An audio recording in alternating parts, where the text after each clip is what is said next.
ये मुमकिन ही नहीं कि खून पर इल्जाम आ जाए। हमारे गांव में बहनें उसे राखी न बांधेगी। पलट के जंग से भाई अगर नाकाम आ जाए।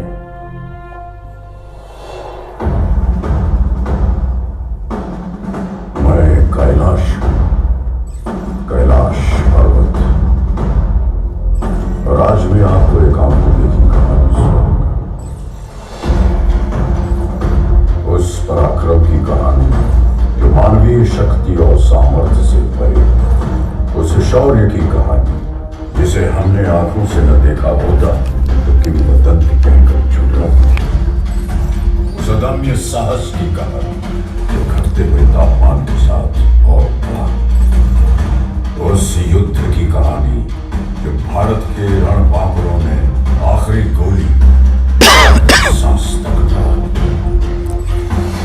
ये कहानी है 1962 के भारत चीन युद्ध की। ये कहानी है रिजांगला की। हिंदी चीनी भाई भाई का नारा लगाकर हमारी पीठ में विश्वासघात का खंजर उतार देने वाला चीन आज भी रिजांगला की लड़ाई याद करके थर्रा उठता है। बात तब की है जब हमारी आजादी को सिर्फ 15 वर्ष हुए थे। हम घुटनों से उठकर पैरों पर खड़े होने की कोशिश कर रहे थे। हमारे सैनिकों की छातियां साहस और संकल्प से भरी हुई थी, लेकिन हमारे हथियार घर अत्याधुनिक हथियारों से खाली थे। मित्रता की आड़ में छुपकर चीन ने हम पर आक्रमण कर दिया। जब तक हम उनकी नीयत भांप पाते, संभल पाते, वो हमारी सीमाओं में भीतर तक प्रवेश कर चुके थे। चीन की गिद्ध दृष्टि उस सेक्टर पर थी जो सामरिक दृष्टि से जीतना उनके लिए बेहद जरूरी था, चुशूल। इसी के फलस्वरूप जम्मू कश्मीर के बारामूला में स्थित 13 कमांड को चुशूल सेक्टर में डिफेंसेस इख्तियार करने का हुक्म दिया गया। 2 अक्टूबर 1962 को कमान अधिकारी लेफ्टिनेंट कर्नल H.S. ढींगरा की अगुवाई में 13 कमाओं ने ले पहुंचकर 114 इन्फेंट्री ब्रिगेड में रिपोर्ट किया। 13 अक्टूबर 1962 को बटालियन चुशूल एयरफील्ड की सुरक्षा के लिए रवाना हुई तथा 24 अक्टूबर 1962 तक पूरी बटालियन चुशूल में एकत्रित हो गई। यहीं चुशूल की घाटियों में समुद्र तट से 16,440 फीट की ऊंचाई पर स्थित है रिजांगला।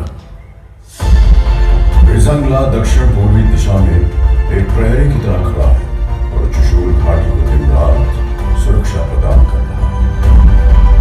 रिजांगला पर डिफेंस इख्तियार करने की जिम्मेदारी मेरे उस पराक्रमी बेटे को सौंपी गई जिसे राजस्थान की वीर भूमि ने महाराणा प्रताप और बप्पा रावल की कहानियां सुनाकर पाला था, मेजर शैतान सिंह। दुश्मन किसी भी वक्त रिजांगला पर आक्रमण कर सकता था। उल्टी गिनती शुरू हो चुकी थी। एक एक पल हार और जीत का अंतर सिमटता जाता था।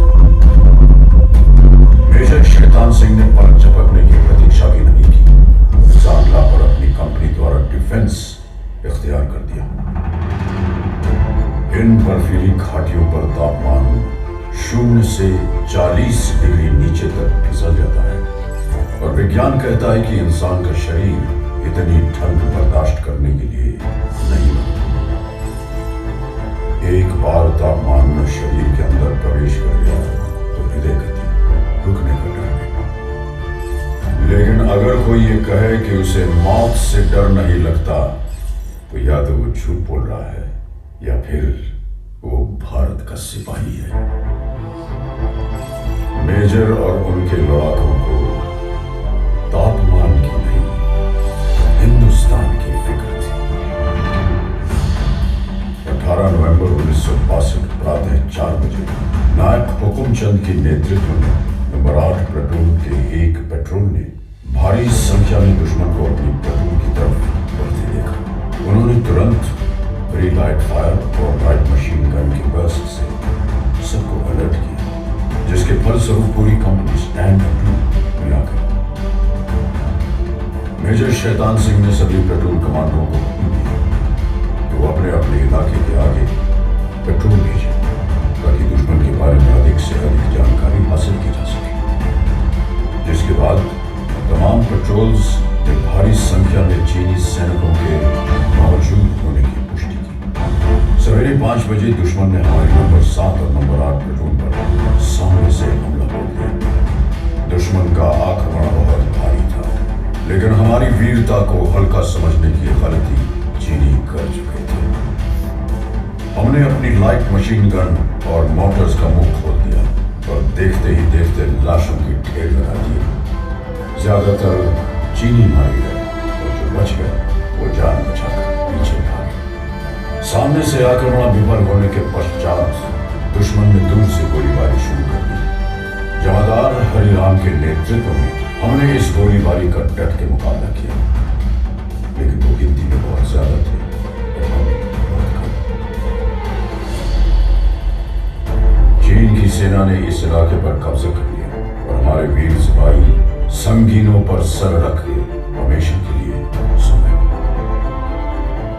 तभी उत्तरी छोर से नंबर 7 प्लेटून पर भी दुश्मन ने हमला बोल दिया।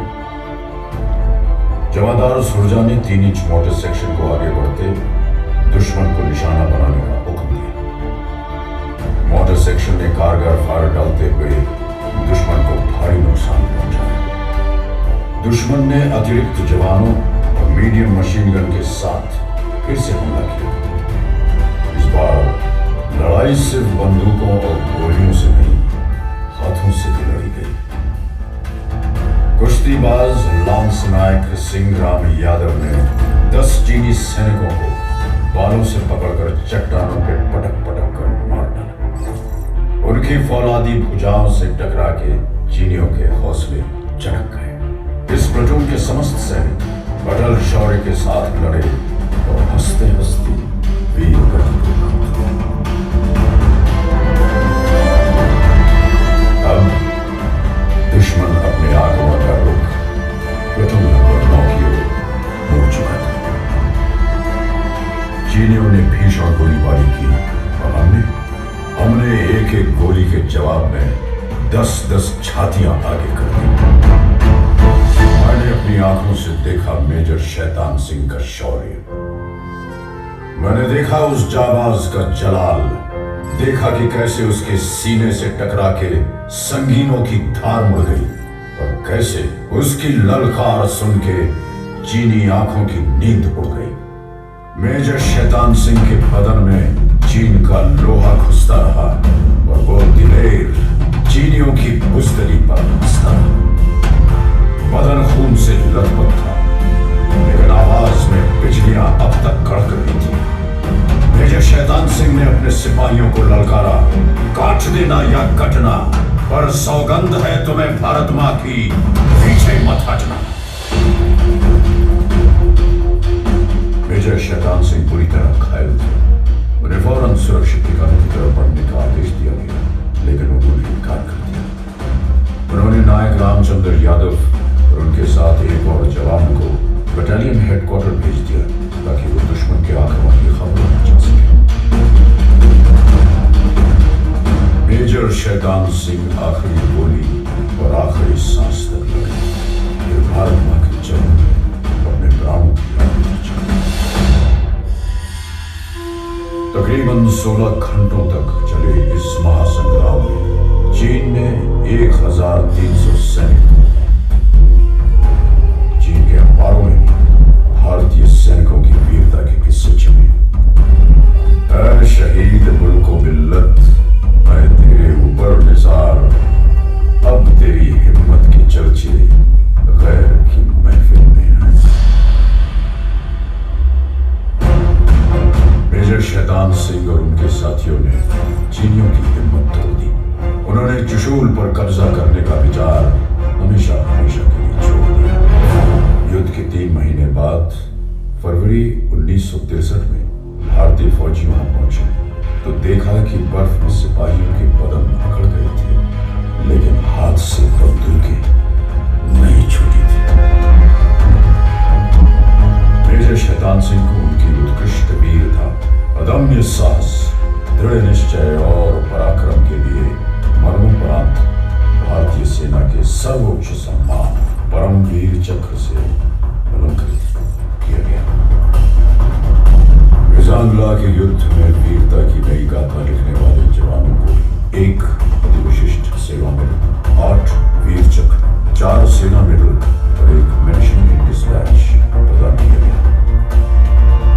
इस युद्ध की स्मृति में 13 कमान की चार्ली कंपनी को पुनर्गठन के बाद मिर्जांगला कंपनी के नाम से जाना जाता है। ये युद्ध स्मारक मिर्जांगला के इतिहास का गवाह है। इसके प्रांगण में आहेर धाम उस पवित्र स्थान पर स्थित है जहां भारत माता के वीर सुपुत्रों का सामूहिक अंतिम संस्कार किया गया। तत्कालीन ब्रिगेड कमांडर ब्रिगेडियर बैना द्वारा इन वीर योद्धाओं को मुखांजलि दी गई थी। जो राष्ट्र को धर्म मानते हैं उनके लिए यह स्मारक एक महातीर्थ की तरह वंदनीय है। तुम ही न होते तो दुनिया बबूल हो जाती, जमीन खून से यूं लालाजार करता कौन। हजारों लोग हैं यूं तो जमाने में, लेकिन हमारे वास्ते यूं मुस्कुरा के मरता कौन। मिर्जांगला मेमोरियल का हर पत्थर एक घोषणा है कि हम भारत के लिए जिएंगे, भारत के लिए मरेंगे। ईश्वर हमारे शत्रुओं पर दया करे, क्योंकि हम दया नहीं करेंगे। जय हिंद की सेना।